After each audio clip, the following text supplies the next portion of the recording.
The United States has announced $345 million in military aid for Taiwan, ramping up support for the self-ruled island that is claimed by China.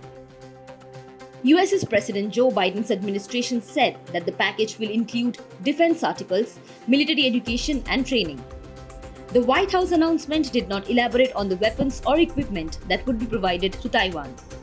The announcement prompted a retort from Beijing. China has promised to reunify democratically ruled Taiwan with the Chinese mainland by force if necessary. In a statement, a spokesman for the Chinese embassy in Washington, Liu Pengyu, said that US should stop selling arms to Taiwan. The US does not officially recognize Taiwan, which has just 13 diplomatic allies, but has sought to boost its defenses amid Beijing's increasingly aggressive stance towards the island, including regular incursions of warplanes and naval bases. Earlier this month, China conducted major military exercises around Taiwan for the second time this year.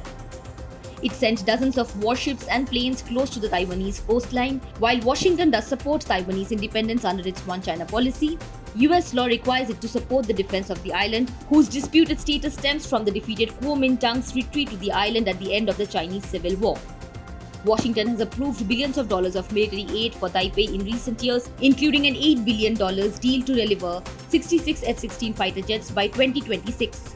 Biden's backing of Taiwan and the independence-leaning administration of Tsai Ing-wen has added to mounting tensions between Washington and Beijing, which has accused the US of turning the island into a powder keg.